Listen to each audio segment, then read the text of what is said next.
Hello, welcome to my channel. We have a John Doe, unidentified male,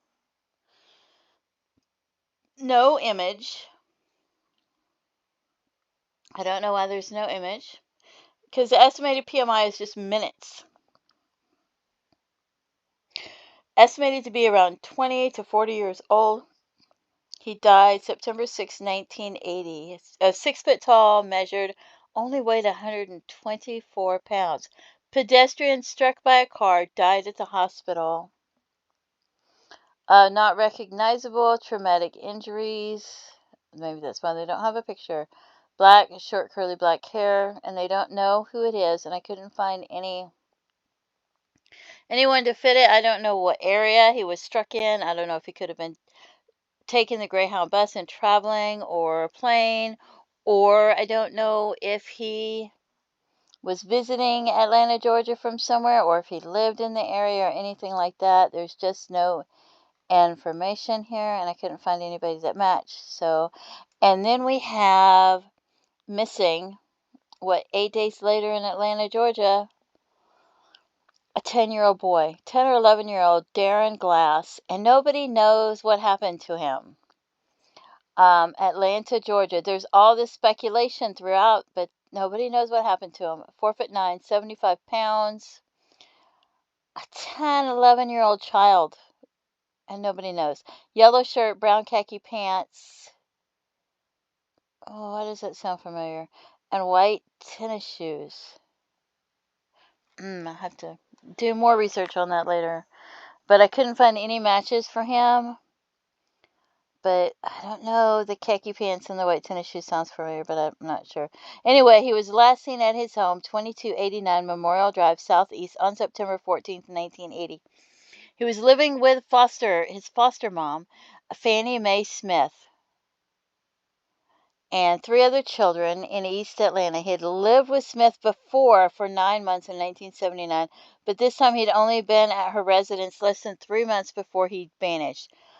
His parents are both deceased. According to Smith, he had gone to see Atlanta Braves game at the Atlanta Stadium, and then there's some, I don't know, it seems like some confusion. He was supposed to meet a local youth group from church, but he never arrived. And then there's confusion about when he actually disappeared, if he got on the bus, if he didn't get on the bus, things like that.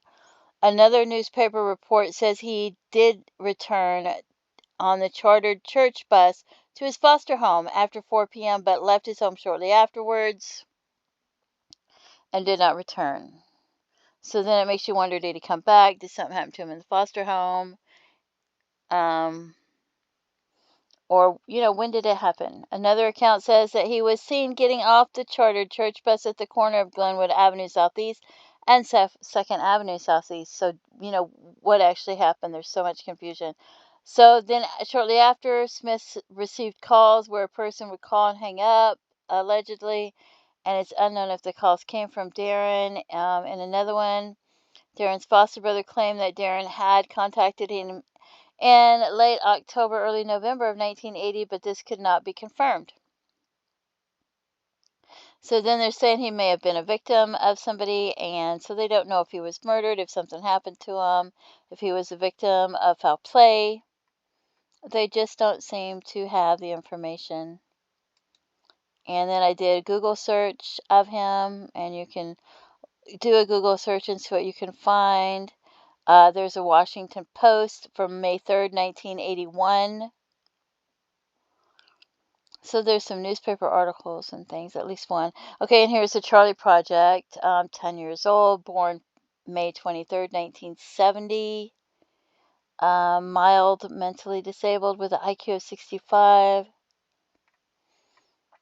Parents both deceased. He was a ward of the state 1980. He was living with his foster mother. And it says 2200 Memorial Drive, Southeast Atlanta, Georgia. Lived with her less than 3 months and disappeared. Went to downtown to watch a baseball game and returned at 4 p.m. Left the house only a few minutes later. Assumed he'd gone out to play. Shortly after, got an emergency phone call from somebody claiming to be Darron, but the caller hung up before she was able to speak to him and never called back. He's never been heard from since. So they're wondering if he's the victim of a serial killer. They mentioned a couple of different people that might have done something to him. You think maybe somebody in the neighborhood might have done something to him. Maybe something happened to him in that very neighborhood. So, and you feel like somebody has to know about that child, about the people in that neighborhood. Maybe they haven't come forward. Maybe they came forward years ago and something happened to the file because maybe it was in a paper form. Maybe there was a flood in 1972. I don't know if there was other floods, but if you have any information about what might have happened to him, you can pause this and read it.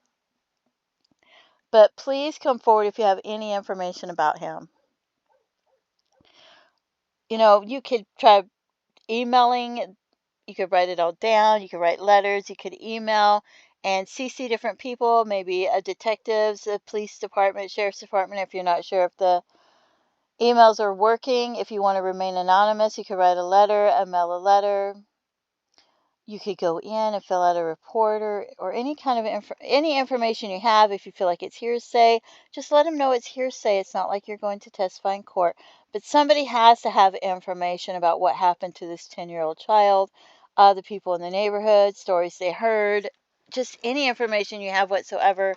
Please come forward and let the authorities know. Maybe if he was okay for a while, maybe you knew. Maybe you knew him. Maybe you knew where he stayed. Anyway, don't forget to pray for his family, his loved ones. Feel free to leave comments and have a blessed day. Bye-bye.